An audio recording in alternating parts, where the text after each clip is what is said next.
Well, hello everyone and welcome to this week's edition of the Butler Beat. I'm Tyler Springer. Well, maintaining a healthy lifestyle can be a challenge on a college campus. Students have plenty of choices, not all of them good. Butler has some ways to help students make those better choices. Here today is the official dietitian of Butler University, Brooke Pearson. And we also have the group fitness instructor, Anna Mihelich, who is a junior at Butler.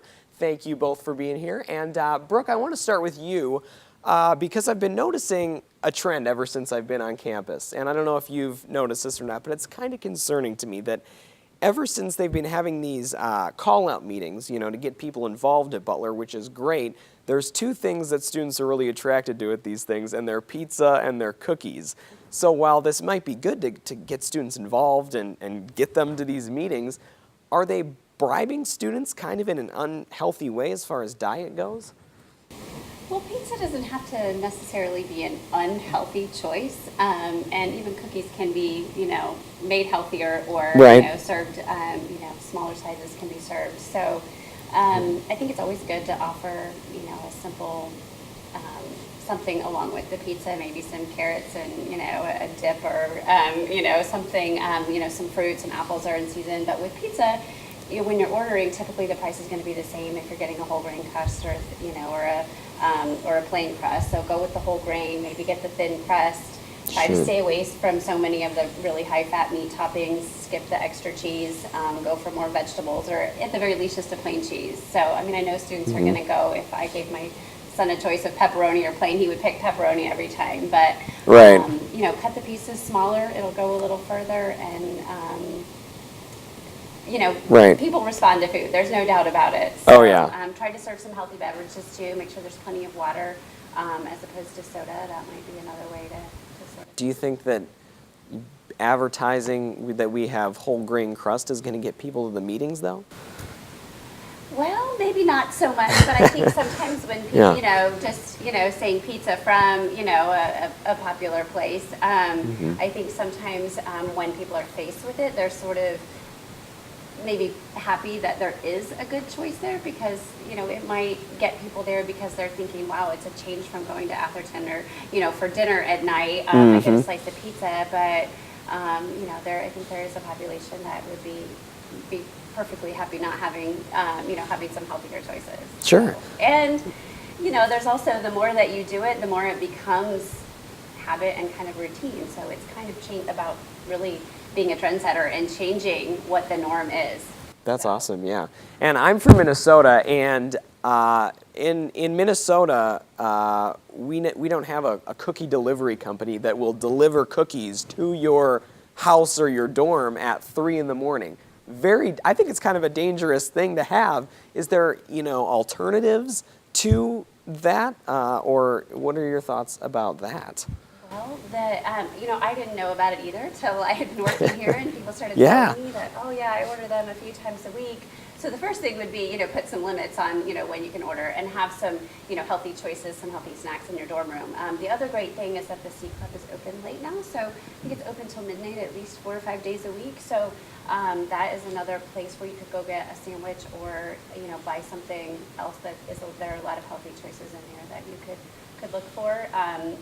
With regards to cookies, you might do a little better if you at least picked an oatmeal raisin or an oatmeal chocolate chip over just, something a little bit more decadent if you really wanted to try to make it a little healthier. But I haven't seen all of the options that they have. So. Sure. Well, at least make something out of it. You get the raisins and the oatmeal.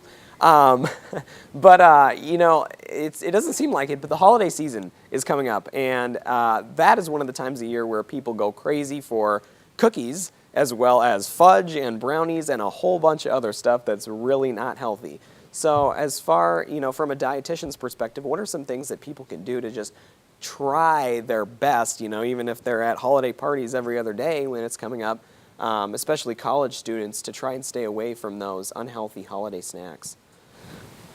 I think the first thing is the holidays are a busy time. They're a busy time for students because not only are they faced with, what the holidays bring, but also exams and things like that. So making sure you're getting plenty of rest and plenty of sleep, because lack of sleep can really throw off appetite hormones, can cause you to crave those types of foods. So, take a step back, say no a few times, and make sure you're getting enough rest during that period.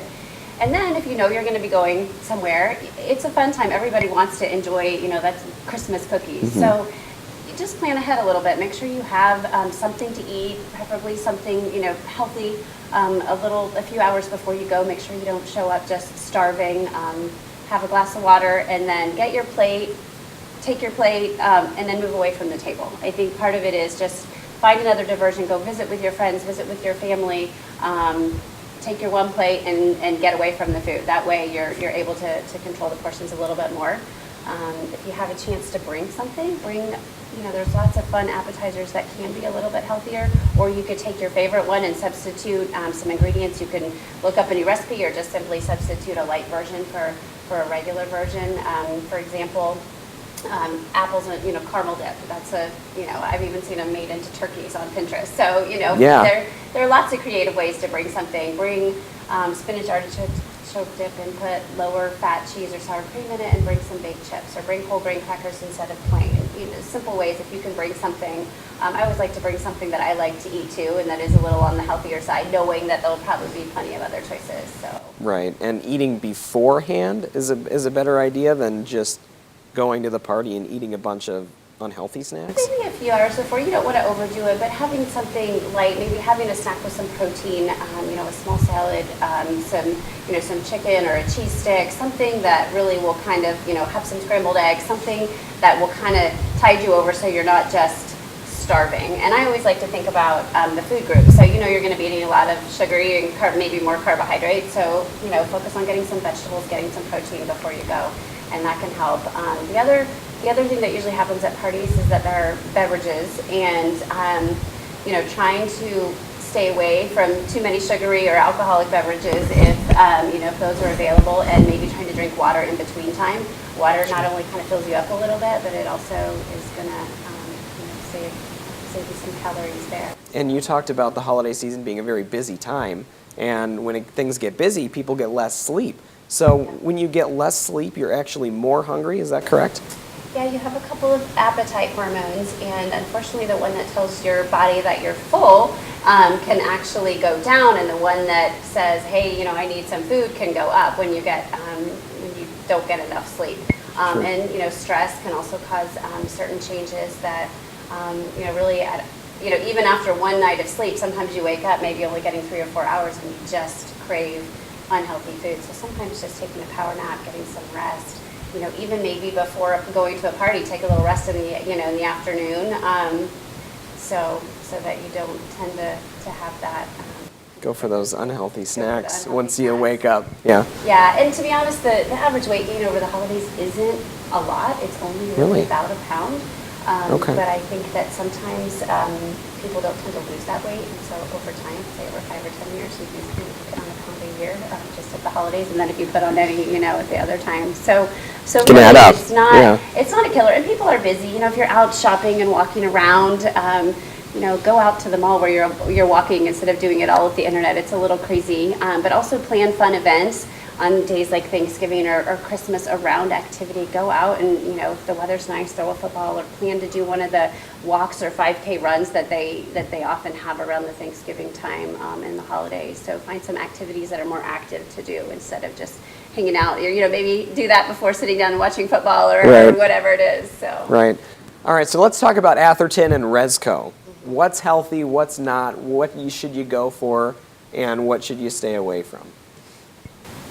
I think in the 3 years since I've been here, you guys have some amazing choices. You have a lot more to choose from, since they've redone and gone to this all-you-can-eat meal plan. So I think to start with, I would say that there are a lot of healthy choices. Some of the ones that are less healthy would be the fries, the fried food, so the French fries and the fried, the chicken patties.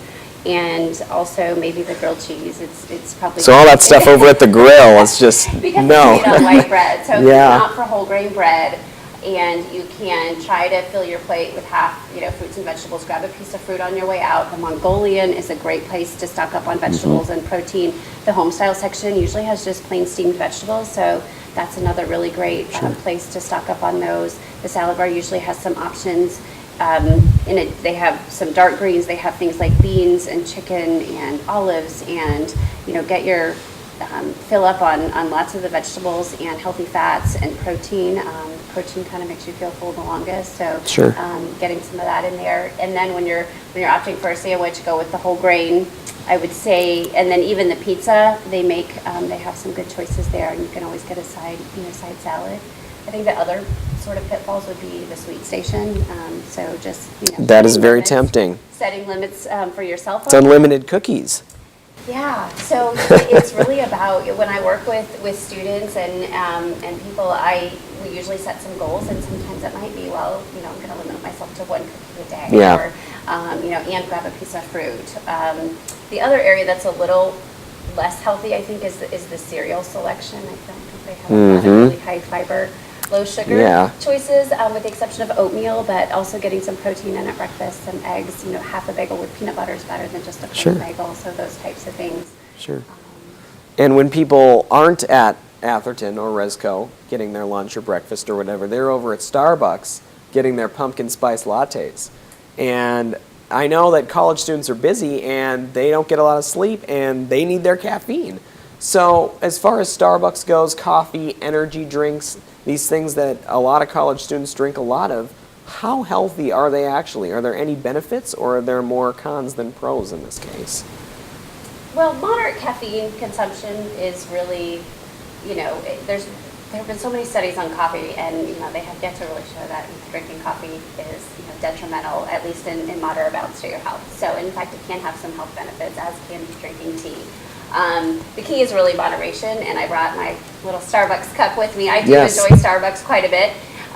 This would be about a moderate amount of caffeine. It has about 415, so about 400 milligrams is considered moderate. That's a regular drip coffee. But if you go the espresso route, say you get a venti espresso or a venti latte, you're getting only about 150 milligrams. That's 2 shots. So about 75 milligrams per shot if you go with the smaller. And the great thing about getting a latte is you can get skim milk or soy milk, which gives you a good dose of calcium.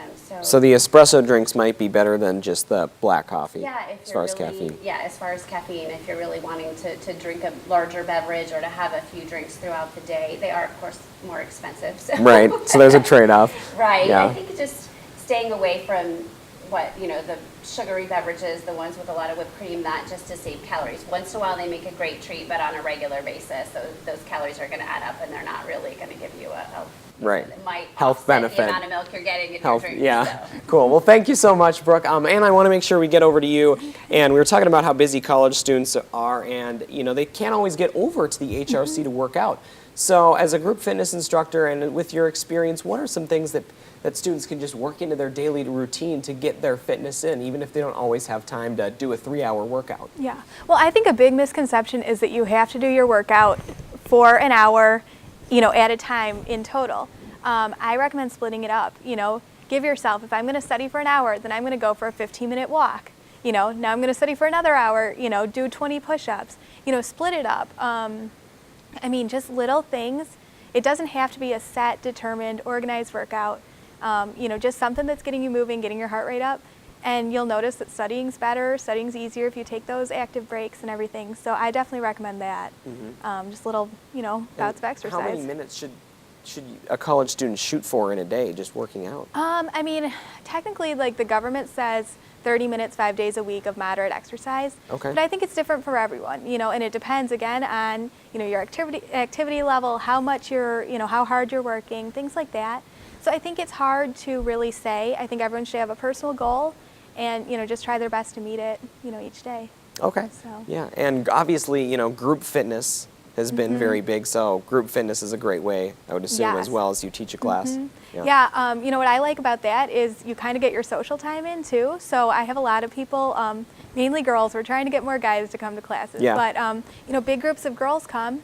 And that's, they're talking beforehand, talking after, and, they're having fun. So, kill 2 birds with 1 stone, come with your friends and socialize too. So I really like that aspect of it. Yeah, that's awesome. Well, thank you, Brooke, and thank you, Anna, for so much for being here. You guys are awesome. And that is going to be our show for today. I'm Tyler Springer, and you're watching The Butler Beat.